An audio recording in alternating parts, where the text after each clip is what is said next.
Okay. All right. Well, hopefully it's going to be showing me on the recording talking and not on the random person in the gallery that it picked. So hopefully we'll see what happens. And in the meantime, I'm going to talk about the awesomeness of life. I was struck by this yesterday. I'm thinking about, well, what am I going to talk about? And I was on my walk and I'm like, it's so beautiful. Everything's so gorgeous. Look at life. It's just awesome. So I'm going to share something on the screen here and see if that can work. Wait 1 second until I can get back into.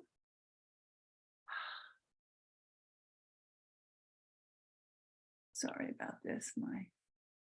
There we go. All right, so let me get back into Zoom and share screen. All right, here it is. All right, so this is what I saw on my walk yesterday.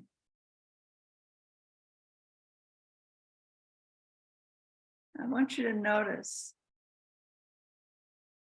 the abundance in that cluster of flowers, all the different types. Just one after the other. Being beautiful, being what they are, being the miracle that they are.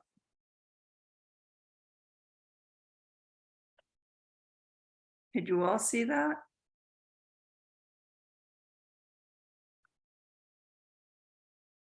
All right. So in doing that, in looking at that, I started to think about, where did we come from? What is life? Why are we here? What is this world? This universe? When you really let your mind expand into that area where we really don't know, and we see the absolute incredibility that we're even here, that we're even functioning, moving, looking out from some sense of self at others and interacting on a tiny little rock in the middle of an infinite universe of billions of tiny little rocks, none of which, as far as we can tell, have anything like us on them. Holy cow, that is awesome. It is so awesome to be.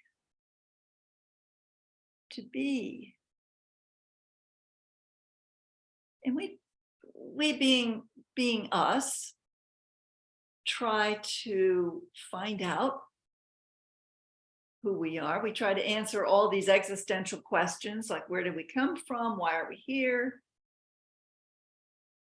And we use our senses, which of course are inadequate. And then we use tools that magnify our senses, like microscopes and telescopes and space probes, and also inadequate because it comes right back to, we have to process it through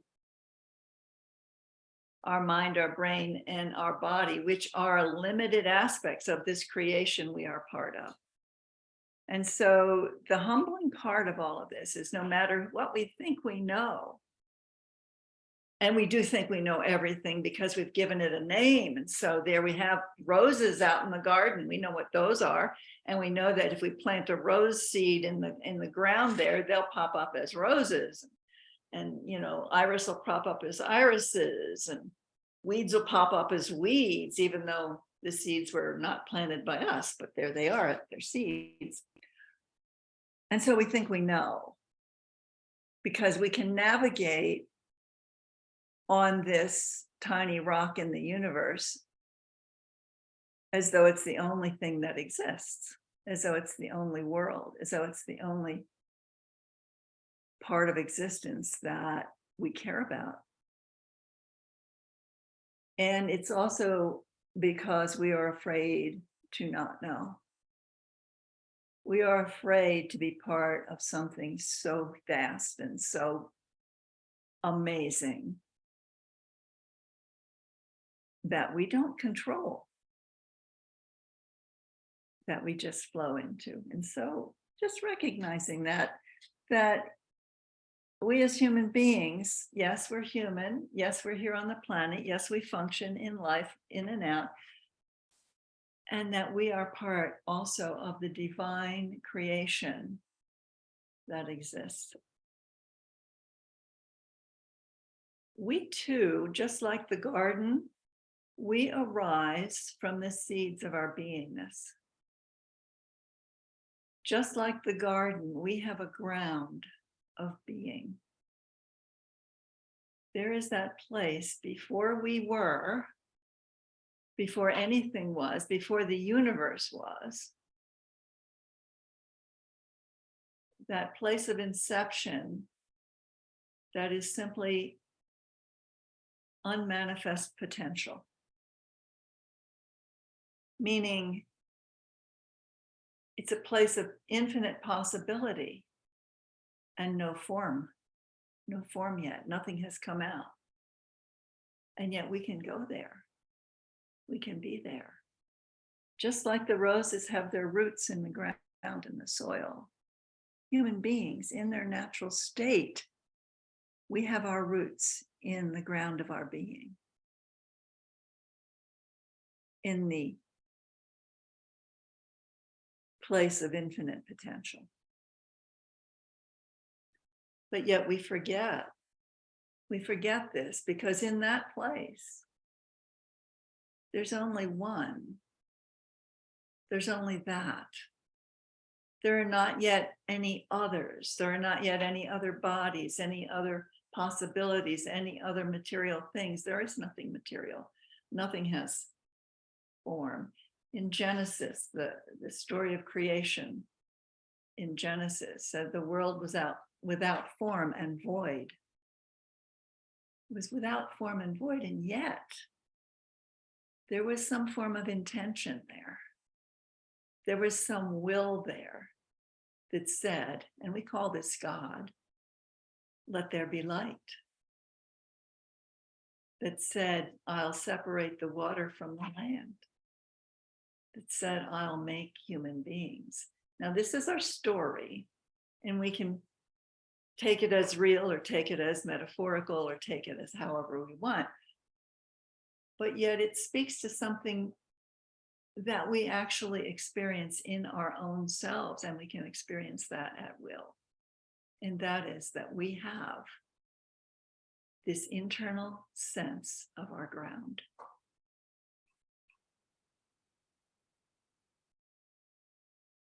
But it scares us sometimes to go there. We like to sit in our humanity where we see ourselves as separate, and we see you and me as one and another, and we can interact, and we can make ourselves small and limited so that we feel like we can control our surroundings and our beings. And we forget who we are and what we have always been. And we are miracles of creation. We are miracles. We are awesome. But we are. We are imperfect perfection. We are that which we have created with our minds, our images, ourselves, our me's, as imperfect, because we forgot that we come from perfection.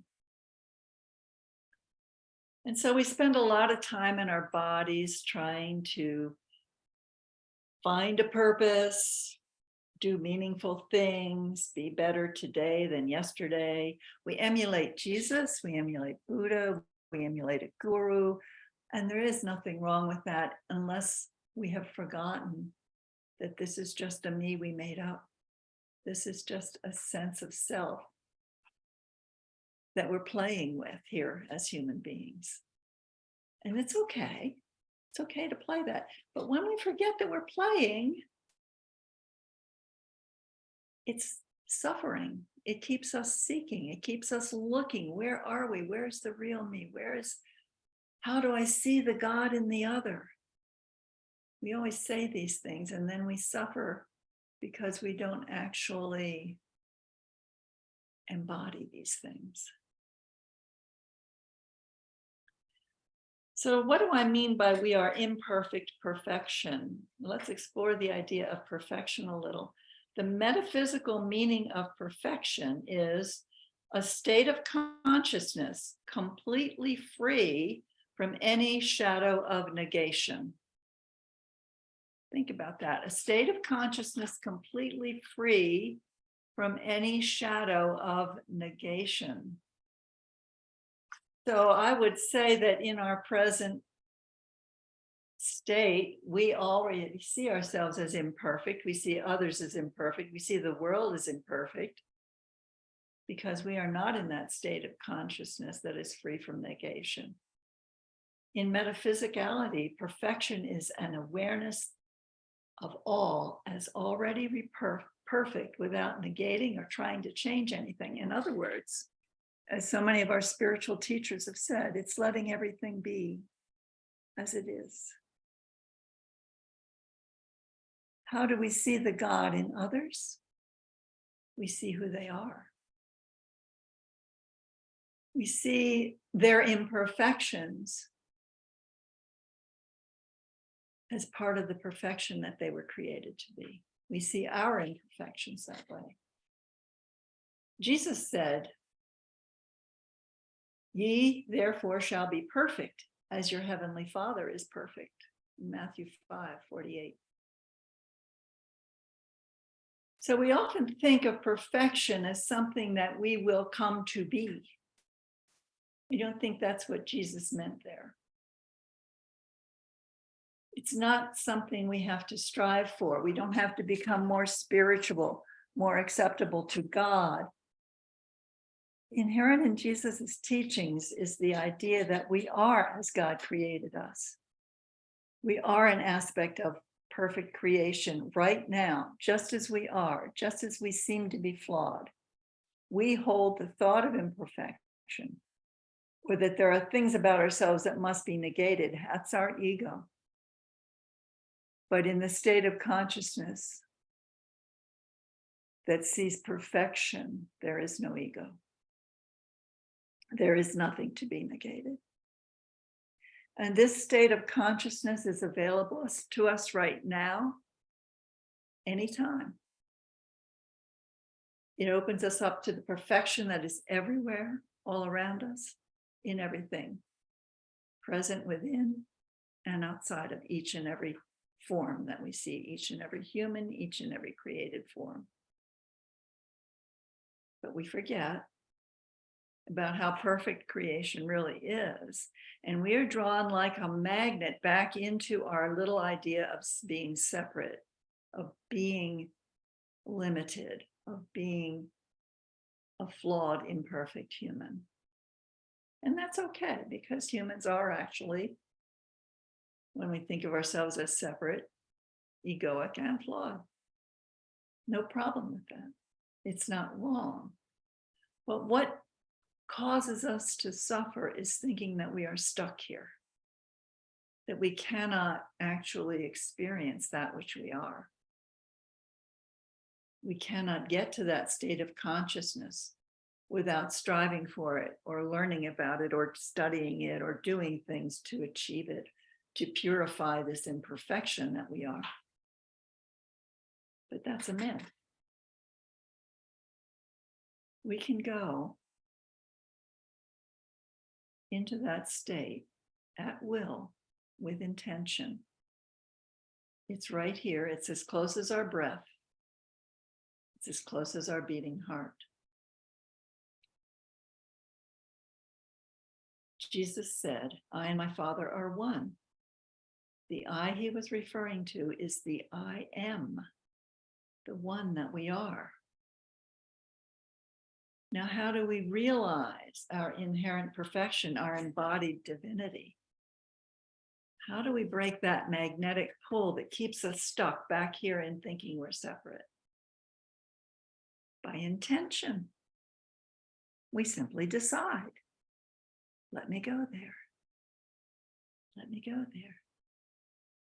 By allowing the little me to drop away, to look beyond the mirror of our human reflection and our judgments of its imperfection, to drop the idea that we are anything in and of ourselves, to see the expansiveness that is our true nature with the eyes of Christ. With the eyes of Christ that see the perfection that is in everything. There is no magic to opening to this level of consciousness, just a willingness to let go of any judgment, of any preconceived idea of who we are. So I'm going to invite you to let go of the idea that this is difficult, that it takes striving, that it takes years and years to get to the consciousness in this moment of letting everything be its true nature. Because when we think it's difficult, that's our first obstacle. When we think we're not there yet, that's our second obstacle. The self that we are is underneath our image, underneath our idea of who we are, and it's always available to experience. You don't need any special training. You don't need any preconditioned idea that there are special ones that get there and ones that don't. All you need is just the willingness to sit and let everything be as it is. So let's try it. Let's go into a little meditation together. I'm going to invite you in your chair to breathe in. Feel the breath coming in and breathe out. Become aware that you're breathing, although you're conscious of your breathing right now, it happens unconsciously all the time. I want you to become aware of the sense that you are being breathed. That something cares enough about the phenomena of you that it enables breath to occur, whether or not we are aware of it. Become aware of your heart. It's beating. There's nothing you have to do to start or stop it. It simply does this of its own. That something cares enough about you to keep your heart beating. Now I invite you, as you sit with your beating heart and your breathing, to drop any other thought of who you are. To take off the clothing of your me-ness, of that me which you think you are. And just drop all the ideas you have of yourself. Just leave them right there in a pile. You can pick them up later. But for right now, let's just be aware of everything that we sense. Be aware of what's going on in the body. Beating, breathing. There may be tension. Let that point of tension be. Get curious about it. Feel it. Don't try to change it. Let it be what it is. You may be hearing sounds. Let them be. Notice that they come and go. They're not permanent. The car driving by becomes a large sound and then small sound and then nothing.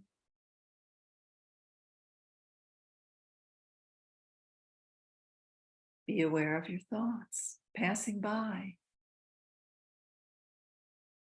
Are the thoughts now about, am I doing this right?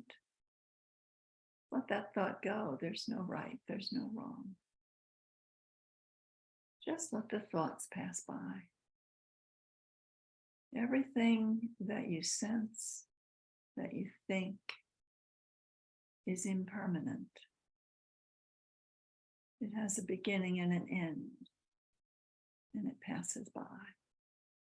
And yet, can you feel the permanence of yourself? That self that we all are. That self that is the space that holds the thoughts and the feelings. That self that watches things pass by. You feel the spaciousness of your true self as the space which holds your thoughts, your feelings, your body, and everything you perceive. And as you sit in that spaciousness, there is a deep, deep stillness that's almost tangible, that is rooted, that is infinite, that pours out and through us.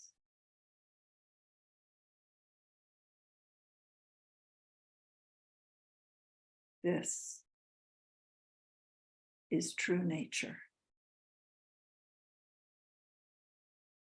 And this we all are, at our root, at our ground of being.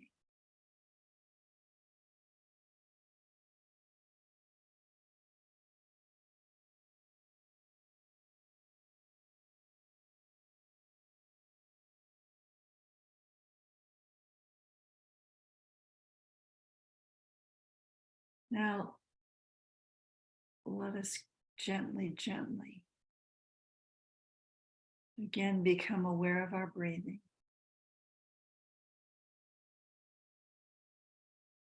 And our heart beating. And our sense of an eternal self, an eternal causation, an eternal awareness of perfection. As we very gently walk ourselves back into the awareness of sitting in a chair. And on your way back, you may pick up the clothes of yourself that you dropped off at the door.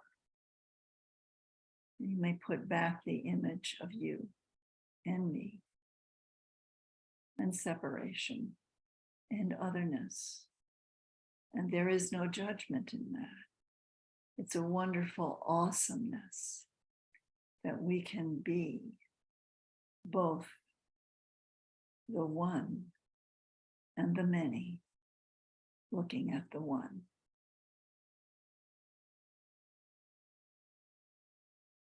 And as you bring yourself back with the next in-breath, and on your out-breath, you may gently let your eyes slide open.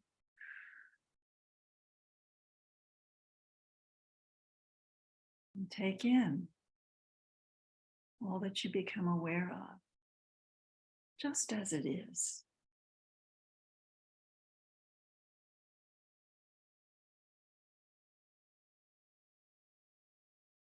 I'm going to read a little quote from Mary Oliver.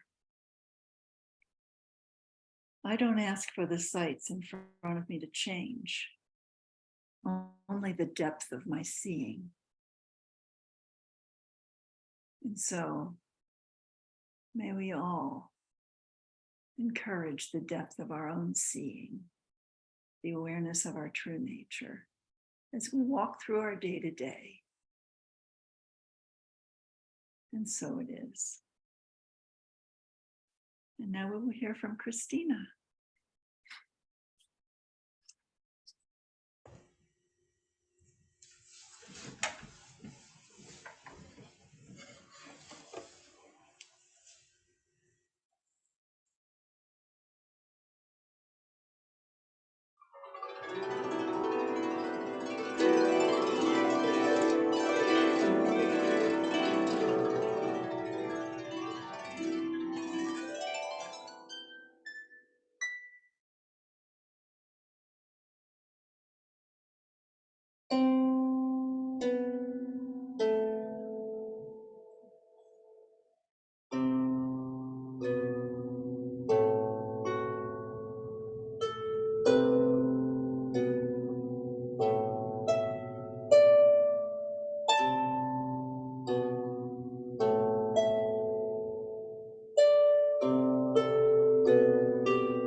Thank you, Christina. Beautiful. And now it's time for us to give our donation of light and love. And to do that, we put our hands on our heart. And we ask that all beings everywhere are free of suffering, that all beings everywhere are at peace, that all beings everywhere are happy. And we ask of ourselves that we remember who we are, and that when we get caught in the suffering of ourselves or others or of the world,